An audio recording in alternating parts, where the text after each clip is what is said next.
त्या ठिकाणी ते हजर असत. अनेक वेळा माझ्या दादा इथे येऊन बसले तुम्हाला विचारावं.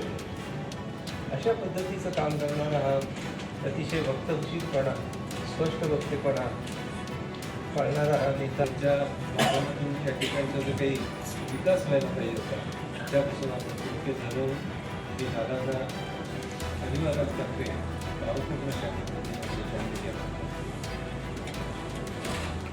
मीडिया.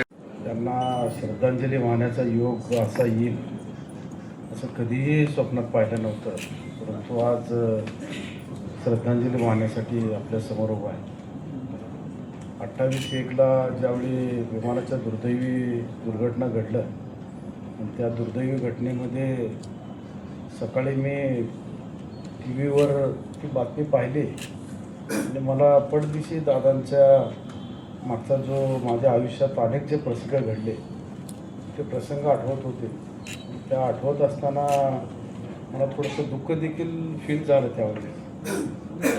आणि माझ्या मातोश्री देखील त्या ठिकाणी आल्या. त्यांनी देखील दादांना माझ्या घरी ज्यावेळेस दादा आलेले होते त्यावेळेस त्यांचा देखील परिचय बोलणं दादांसोबत झालेलं होतं. माझ्या मातोश्री देखील त्यावेळेस खूप अति दुःख व्यतीत केलं. इतकं मोठा नेता, इतका मोठा माणूस, सातत्यानं किसन तुझं त्यांच्याकडे जाणं येणं होतं आणि फोनवर देखील सातत्यानं दादांचं माझं संपर्क सोलापूरच्या शहराच्या प्रश्नासंदर्भात राहत होता. हे सगळं माझ्या मातोश्रीला देखील माहिती असल्याकारणानं माझं दुःख पाहून माझ्या मातोश्रीला देखील दादांचं ते टी व्हीवरली बातमी पाहून सातत्याने ती देखील व्यतीत झाली होती, ती देखील दुःखी झाली होती. दादांचं मी राष्ट्रवादी पक्षाच्या स्थापनेपासून माझे वडील त्यांच्या संपर्कात होते, त्यांच्यापासून मी देखील त्यांच्या संपर्कात सातत्यानं 98 सालापासून सातत्यानं दादांच्या संपर्कात राहिलो. व्यक्तिगत माझा आणि दादांचा कौटुंबिक जिव्हाळा निर्माण त्या राष्ट्रवादी परिवारामध्ये ज्यावेळेस मी काम करत होतो त्यावेळी राष्ट्रवादी परिवारामध्ये काम करत असताना दादांच्या कुटुंबामध्ये जाण्याचा, कुटुंबाचा संपर्क करण्याचा आणि वडीलधारी म्हणून सातत्यानं त्यांचा आशीर्वाद मिळवण्याचा अनेक प्रसंग माझ्या आयुष्यामध्ये घडलेले आहेत. मी युवक काँग्रेसमध्ये राष्ट्रवादीमध्ये काम करताना मला सर्वप्रथम दादांच्या आशीर्वादानेच संघटनेमध्ये युवक अध्यक्ष म्हणून काम करण्याची संधी मला दादाने दिली. त्यानंतर सातत्यानं मी काम करत असताना मला नगरसेवक पदासाठी 2017 साली आदरणीय दादांनीच मला उमेदवारी त्यावेळेस मला सांगितलं की तुला निवडणूक लढवायचं आणि निवडणुकीमध्ये तुला पक्षाचं काम करायचं. 2017मध्ये निवडणुका झाल्याच्या नंतर सदस्य म्हणून काम केलं. सदस्य म्हणून काम करत असताना सोलापूरच्या सर्वांगीण प्रश्नाबाबतीत अनेक वेळा दादांशी संपर्क झाला, अनेक वेळा दादांशी ऋणानं बंद आले. सोलापूरच्या पाण्याच्या संदर्भात, सोलापूरमधल्या उजनी दुहेरी वाहिनीच्या संदर्भात आम्ही दादांकडे आग्रही भूमिका मांडली की सोलापूर शहराला पाण्याचा खूप मोठा प्रश्न निर्माण झालेला आहे. दादांनी तातडीनं राज्याचे प्रमुख पाणी विभागाचे पुरवठ्याचे अधिकारी, महापालिकेचे आयुक्त आणि सोलापूर शहरातील सर्वच पाणी पुरवठ्याच्या अधिकाऱ्यांची मुंबई इथे तातडीनं बैठक घेतली आणि दुहेरी पाणी पुरवठ्याच्या संदर्भात जी काही निधीची तरतूद आहे, जी काही निधीची अडचण आहे ती दादांनी तातडीनं त्या दिवशी आमच्या समक्ष प्रोव्हिजन करून दिलं. आणि मागच्या कालखंडामध्ये भारतीय जनता पार्टीच्या नेत्या महापौर बनशेटे अक्का होत्या, त्यांच्या उपस्थितीमध्ये त्या कामाला गती मिळाली. तो मी प्रत्यक्षदर्शी सोलापूर शहराच्या पाण्याच्या संदर्भात दादाचा तो निर्णायक भूमिका होता. दादांच्या समवेत काम करत असताना कोविडचा कालखंड आला होता. कोविडच्या कालखंडामध्ये माझ्या भागामध्ये असेल, सोलापूर शहरामध्ये असेल, अनेक रुग्णांना सोलापूरच्या रुग्णालयामध्ये बेड उपलब्ध होत नव्हते, अनेक प्रायव्हेट हॉस्पिटलमध्ये बेड उपलब्ध होत नव्हते. तर दादांना सकाळी 6:30-6च्या दरम्यान ज्यावेळेस फोनवर संपर्क केला तर तातडीनं संबंधित कलेक्टर महोदयांना, संबंधित डीनला दादांनी समक्ष बोलून किसन जाधवच्या त्या भागातील त्या रुग्णांची व्यवस्था होणं आवश्यक आहे.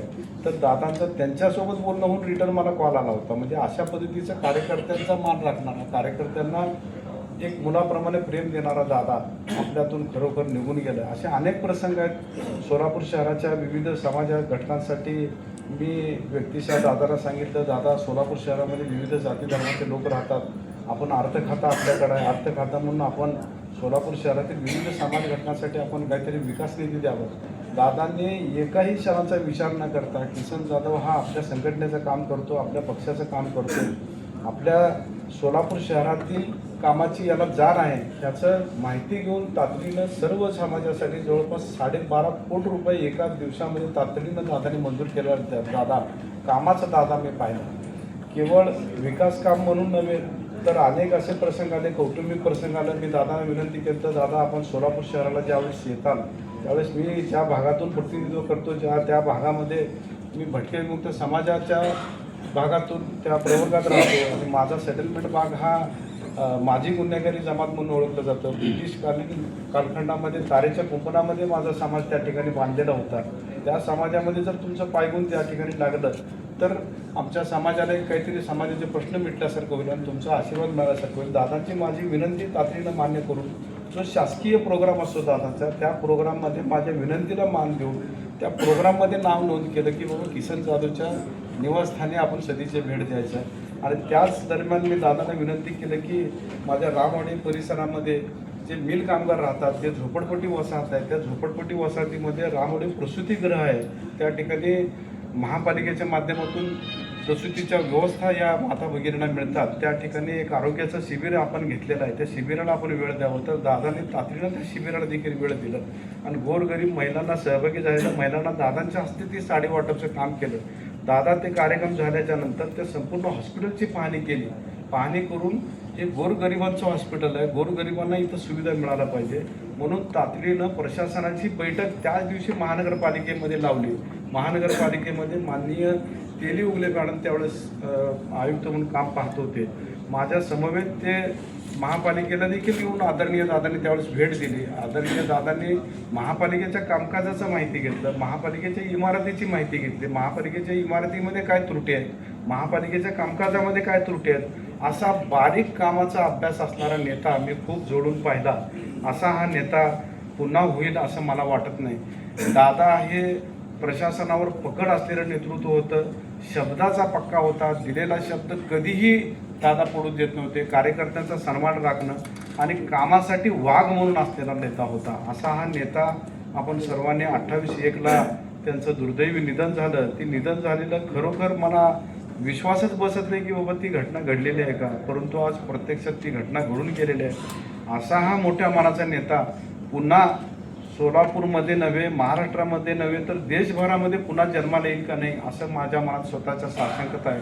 त्या दादांचं बारामतीपासूनचा विकास असेल, पुण्यापर्यंतचा विकास असेल, महाराष्ट्र राज्याचा विकास असेल, हा सर्व विकास दादांनी त्यांच्या माध्यमातून त्यांच्या कारकिर्दीमध्ये केलेला आहे. असा दादा पुन्हा होणे नाही. त्या दादांना भावपूर्ण आदरांजली वाहतो आणि थांबतो. धन्यवाद. या राज्याचे उपमुख्यमंत्री अजितदादा यांच्या स्मृतीला अभिवादन करून दादा आज आपल्याबरोबर नाही, पण अनेकांनी आपापल्या आठवणी सांगितल्या, दादाच्या कामाची पद्धत सांगितलं आणि गेल्या 40 वर्षामध्ये ज्यांचा संपर्क आले तेही बोलले. प्रत्येकाला असं वाटतं की दादा हा आपल्या घरातलाच एक व्यक्ती आहे, आपल्या सुखादुखामध्ये प्रत्येकाच्या घरातल्या सुखादुखामध्ये समाविष्ट झालेला व्यक्ती आहे. ज्यांना मी गेल्या 21 वर्ष झाले विधानसभेमध्ये काम करत असताना त्यांच्या कामाची पद्धत सत्तेवर असो किंवा विरोधात असो दोन्ही वेळा बघितलं आहे. विधानसभेमधले त्यांचे भाषणं आणि विरोधात असताना ज्या धडाडीनं त्यांनी काम करत होते, एक प्रकारचं दादा म्हणजे फार वेगळंच व्यक्तिमत्व, असं एक प्रकारचं व्यक्तिमत्व, सगळ्याला हवा असणारा. दादाकडं कोणी काम घेऊन गेलं रिकाम्या हाताने परत आला असं कधी घडलं नाही. प्रत्येकाचे कामाची सोडवणूक करण्याची ताकद या माणसाच्या हातात असते. त्याच्या पाठीमागं प्रत्येक कार्यकर्ता लागत असतो. आज महाराष्ट्रातल्या अनेक घरं पोरके झाले, अनेक मुलांना वाटते, अनेक मायमाऊलींना वाटते की माझा दादा गेला. दादाचं व्यक्तिमत्वच तसं होतं की या महाराष्ट्रातल्या आपण विकास करावं, केवळ बारामती नव्हे, पुणे नव्हे किंवा पिंपरी चिंचवड नव्हे तर महाराष्ट्रातला ग्रामीण भागाचा विकास व्हावा, महाराष्ट्रातला सर्वसामान्य शेतकऱ्यांचा विकास व्हावा, अनेक सहकार चळवळीतनं मोठमोठे कारखाने काढले, अनेक उद्योगधंदे उभे केले आणि महाराष्ट्राला प्रगतीकडे घेऊन गेले. असे हे दादा आज आपल्यात नाही आहेत, पण दादाचं काम, दादाची भाषणं ही आपल्या सातत्यानं आपल्याला प्रेरणा देणार आहे. मी सातत्यानं आपल्या अध्यक्षांना पवारसाहेबांनाही म्हणलो होतो की दादाचं भाषण एक प्रकारचं वेगळंच असणार, की सर्वसामान्य माणसाने त्यांना समोर बसून हाक मारली तरी त्याला उत्तर देण्याचं ज्याच्यामध्ये बळ होतं, असं हे दादा. आणि मी गाडीतनं जात असताना येत असताना कधी त्यांचं क्लिप असू द्या किंवा त्यांचे भाषणं सातत्यानं ऐकू वाटणार असं, आणि त्याच्यात एक प्रेरणा माणसाला मिळत होतं, एक ऊर्जा मिळत होतं. असे दादा आज आपल्यात नाही आहेत, पण दादाची स्मृती तुमच्या आमच्या आयुष्यभर आपल्या मनामध्ये राहणार आहेत. आज त्यांना भावपूर्ण श्रद्धांजली वाहतो. श्रद्धांजलि अर्पित करता हूँ. मेरे को एक बात याद है कि मुझको तो ऐसा लग रहा है कि मुसलमान का लीडर चला गया. कि मुस्लिम समाज की जो भी प्रश्न रहे दादा हमेशा छुड़ा कर भेजते थे. इसी प्रसंग एक याद आती मेरे को बात, बम्बई की कुछ टीम अजान के वक्त अजान के बारे में कुछ बात चल रहा था. उसी वक्त जब टीम के साथ मैं भी दादा के पास गए थे, हम 2 मिनट में बात खत्म कर दिया दादा ने. कि एक मुसलमानों की जो प्रश्न थे आज दादा को ऐसा लग रहा है कि 2 मिनट गृह मंत्री को फ़ोन किए और गृह खाते को फ़ोन किए तो 2 मिनट बोल दिए कि वहाँ से कुछ प्रॉब्लम नहीं, आप अजान दे सकते हैं मस्जिद में. ऐसा एक दादा हमारे चले गए. अल्पसंख्यक समाज का जो भी प्रश्न है वो हमेशा दिल से काम करते थे. लेकिन आज हमको समाज को एक ऐसा महसूस हो रहा है कि हमारा कुछ घर का व्यक्ति चला गया है. ऐसी हमको एक हालत नज़र आ रही है. तो मालूम मस्जिद इत्तेहादुल मुस्लिमीन की तरफ से एक दुख भी व्यक्त करता हूँ और सोलापुर शहर की तरफ से मैं श्रद्धांजलि अर्पित करता हूँ. माननीय अजितदादा यांचं 4 दिवसाखाली जे निधन झालं त्यानंतर जो महाराष्ट्र उरका झाला आहे, प्रत्येक महाराष्ट्रातल्या व्यक्तीला असं वाटतं की माझ्या घरातलं कुणीतरी निधन पावलं आहे, अशा भावना प्रत्येक राजकारणाविरहित लोकांच्या पण आहेत. अजितदादांबद्दल प्रत्येकाने आत्ता त्यांचा अनुभव सांगितला आहे, त्यांनी त्यांच्यासोबत केलेलं काम सांगितलं आहे. पण खऱ्या अर्थानं महाराष्ट्रातल्या अनेक पिढ्यांचं नुकसान अजितदादांच्या जाण्याने झालेलं आहे. कारण इतका दूरदृष्टी असलेला आणि सगळ्याला हवा असलेला आणि सगळ्यांचा विचार करून राजकारणात निर्णय घेणारे अजितदादा, खरं तर महाराष्ट्रात बऱ्याच नेत्यांसोबत जवळून भेटण्याची संधी मिळाली, त्यांच्यासोबत कामही करता आलं. पण असा एक नेता होता की त्यांना आदरयुक्त भीती असलेला नेता जर कोण असेल तर अजितदादा होते. कारण तुम्ही सगळ्यांनी त्यांच्यासोबत काम केलं. सगळ्या नेत्याला गोल गोल बोललं तर चालत होतं, पण अजितदादांपाशी असा कोणताही शब्द बोलला तर ते दादा लगेच चटकन पकडून घ्यायचे की तुझ्या ताकदीपेक्षा तू जास्त बोलतोय. ही क्षमता असलेला आणि असा नेता महाराष्ट्रात अजितदादा होते हे सगळ्यांना माहीत आहे. बारामतीला त्या दिवशी घटना घडली आणि संतोष भाऊंबरोबर मी पण गेलो. मी याआधी बारामतीला कधी गेलो नव्हतो, पण जेव्हा पहिल्यांदा दादांच्या बारामतीला बघण्याचा योग आला ते दादा ज्या दिवशी गेले त्याच वेळेस खरंच बारामतीचं त्या दिवशी जिथं दादांचं हॉस्पिटलला नेलं होतं ते हॉस्पिटल जर पाहिलं, मेडिकल कॉलेज, अशी सोलापूर नाही महाराष्ट्रात अन्य कुठं ठिकाणी अशी एवढी छान बिल्डिंग आहे का नाही, एवढं प्रसन्न करणं की आपण बाहेर देशात आहोत का काय, अशा भावना होत्या. ते पूर्ण बारामतीत फिरत असताना. आणि जर एक व्यक्ती एखादं शहर असं करू शकत असतील तर तुम्हाला माहिती आहे की दादांमुळं आपल्या पिढींचं खूप मोठं नुकसान झालेलं आहे. सर्वांनीच त्याच भावना व्यक्त केलेल्या आहेत. पण मी एवढं सांगतो की शिवसेना पक्षाच्या वतीनं आदरणीय शिंदेसाहेब ज्या भावना त्या दिवशी व्यक्त केल्या त्या खूप हे होत्या की शिंदेसाहेबांनी सांगितलं की माझा मोठा भाऊ मी वारले का काय, अशी भावना त्यांनी व्यक्त केली. हीच भावना सगळ्या महाराष्ट्रातल्या राज्यकर्त्याची आहे. मी दादांना शिवसेना सोलापूर शहर जिल्ह्याच्या वतीनं भावपूर्ण श्रद्धांजली वाहतो आणि तसेच थोरला मुरडा तालीम असेल, संकेत परिवार असेल यांच्या वतीने भावपूर्ण श्रद्धांजली वाहून थांबतो. जय हिंद, जय महाराष्ट्र.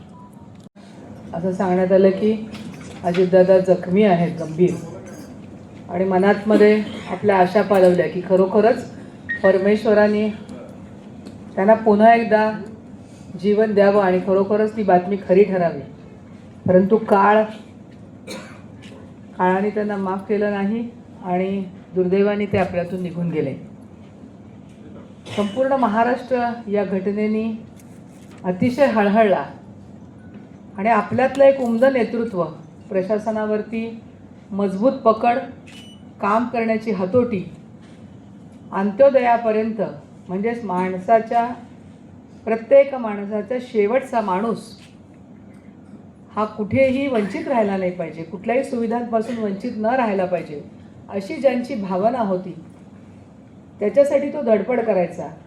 मगाशी अजय दासरेंनी सांगितलं की प्रत्येक समाजाला त्यांनी न्याय द्यायचा प्रयत्न केला. जातीपाती विरहित राजकारण ज्याला आपण म्हणतो ते राजकारण त्यांनी सातत्याने केलं. राजकारण करत असताना पण समाजाच्या प्रत्येक घटकाचा त्याच्यामध्ये अंतर्भाव केला. आणि हे सगळं करत असताना म्हणजे मी पण असा नेता पाहिला नाही की जो पहाटे उठून 3 वाजता जरी दादा आले तरी ते 6 वाजता त्यांच्या ऑफिसमध्ये यायचे. आणि परवा त्यांची माहिती वाचत असताना त्यांचे सगळे अनुभव अनेक लोकांनी शेअर केले. 2-3 वेळा त्यांच्याशी विजयदादांच्या माध्यमातून भेटण्याचा प्रसंग आला. त्यावेळेला मगाशी गादेकरांनी म्हणल्याप्रमाणे तुमचं काय काम आहे ते सांगून त्याच्यामध्ये मार्ग काढून ते काम होणार आहे किंवा नाही हे सांगून त्या माणसाला बोलवून ते काम करण्याची पद्धत त्यांची जी होती ती सगळ्यांपेक्षा वेगळी होती. प्रत्येक माणसाचं आपल्यामध्ये आल्यानंतर पक्षविरहित काम, कोणता समोर माणूस कोणत्या गरजेने आलेला आहे, त्याचं काय काम आहे, त्या कामाची कशा प्रकारची निकड आहे हे लक्षात घेऊन त्यांचं काम करणं आणि ते व्हायला पाहिजे ही तळमळ ज्या माणसाकडे होती तो माणूस म्हणजे अजितदादा पवार. आणि हे सगळं करत असताना कुठल्याही स्वार्थी भावनेने न करता माझ्या महाराष्ट्रातल्या माणसाला हे मिळालं पाहिजे म्हणून केंद्रामध्ये न राहता महाराष्ट्रामध्ये येऊन महाराष्ट्रामध्ये त्याचबरोबर अकलूजवर त्यांचं विशेष प्रेम होतं. अकलूजला माझी बहीण राहते. मी अनेक वेळेला बारामतीला अनेक वेळेला जायचा प्रसंग आला आणि बारामतीसारखं गाव बघितल्यानंतर माझ्या लक्षात आलं की किती बारीक बारीक गोष्टीमध्ये अजितदादांनी लक्ष दिलेलं आहे. आणि अजितदादांनी लक्ष दिलेलं मग ती स्वच्छता असेल, रोडचे डिवायडर असतील, त्याच्यामध्ये लावलेली झाडं असेल, त्या झाडांमध्ये केलेली पाण्याची व्यवस्था असेल, हे पाहिल्यानंतर मला असं वाटलं की सोलापूर शहरामध्ये पण आपण हे करू शकलेलो नाही, परंतु अजितदादांनी बारामतीसारख्या गावामध्ये हे घडवून दाखवलेलं आहे. आणि आतून अतिशय हळवे स्वभावाचे दादा होते. दादांना बघताना बऱ्याच दिवसापासून काम करत असताना ते बऱ्याच जणांवर रागवले, माझ्यावर रागवले असतील कितींदा तरी. पण परत रात्री फोन यायचा किंवा सकाळी फाटे फोन यायचा, महेश मी बोललो असेल तर ते मनावर घेऊ नको, तुझं चुकलंच होतं आणि ह्याच्यापुढं तशी चूक करू नको, ह्याच्यापुढं असं वाग, म्हणजे असं स्पष्टपणे सांगणारा. परंतु आपण एक निरोप ठेवला पीएकडं तर असा कुठलाही महाराष्ट्रातला मंत्रिमंडळातला मी माणूस पाहिलेला नाही माझ्या उभ्या आयुष्यात की सकाळी 6:30ला त्यांचा फोन यायचा, हा बोल महेश, किंवा अजून कोणाला जर केलं असेल तर त्याला सकाळी 6ला फोन यायचा, 6:30ला फोन यायचा, काय काम होतं, पटपट बोल, माझ्यासमोर लोक बसलेत. आपल्याला वाटायचं की दादा चिडून बोलतात, तसं नाही. आपण त्यांना काम सांगितलं तर 15 मिनिटात, 20 मिनिटात, अर्धा तासात परत फॉलोअप घ्यायचे, परत फोन करायचा, तुमचं काम झालं, तुमचं हे अर्ज राहिलं, हे असं झालंय. म्हणजे इतकं वेगवान, ऊर्जावान, अतिशय निष्ठेने काम करणारं या राज्याचं नेतृत्व आपलं हरवलं आहे. मी अतिशय जास्त बोलणार नाही, परंतु एक निश्चितपणे सांगेल, शेवटची भेट माझी त्यांची महाराष्ट्र खो खो असोसिएशनचं निवडणूक होती. आम्हाला पहिलं वाटलं की दादा सहज ते निवडून येतील, कारण 60 सदस्य होते त्याच्यात. आणि परत त्या निवडणुकीला राजकीय रंग आला. आमचे 52 सदस्य होते. 52 असताना दादाचा फोन आला, महेश तुमच्या सोलापूरचे 2 आहेत, त्यातल्या एकाला घेऊन मी गेलो. त्यावेळी त्यांच्याशी शेवटची भेट झाली 10-12 मिनिटाची. त्यावेळेस ते मी सेन्सिटिव्ह झालो होतो की दादा आपण मतदाराला आपण आपल्याबरोबर घेऊ, कुठंतरी एका हॉटेलात ठेवू. तर दादाने स्पष्टपणे सांगितलं की आपण हे क्रीडा क्षेत्रासाठी करतोय, यातनं कुठलं सत्ता मिळवण्याचं कारण नाही आणि आपल्याला हे काय गरज नाही, फार काय होईल माझा पराभव होईल. आणि दादाने स्पष्टपणे सांगितलं आणि शेवटपर्यंत कुठल्याही म्हणजे माझ्या मताला म्हणले तू जास्तीचं काळजी करतो, तसलं काय काळजी करू नको, राजकारण आपल्या ठिकाणी आहे, आपण क्रीडा क्षेत्रात काम करतोय, क्रीडा क्षेत्र पूर्ण राजकारण विरहित असलं पाहिजे, जे काय व्हायचं ते होऊ दे. परंतु दादानी कुठलीही तडजोड न करता त्या निवडणुकीला ते समोर गेले, ते अध्यक्षही झाले परंतु ज्या संघर्षातून ते अध्यक्ष झाले ते नुसतं क्रीडा क्षेत्राचंच नुकसान झालं असं मी म्हणत नाही. आतापर्यंत कुठल्याच मुख्यमंत्र्याने, मी ठामपणे सांगतो, मी आदरणीय पवार साहेबांपासून त्यांच्यापर्यंत सगळ्यांच्या कामाची पद्धत बघितलेली आहे, परंतु कामाला ज्याला वाघ म्हणू आपण, ते वाघ मात्र फक्त अजितदादाच होते. ह्याच्यापेक्षा मी जास्त काही बोलत नाही. भावपूर्ण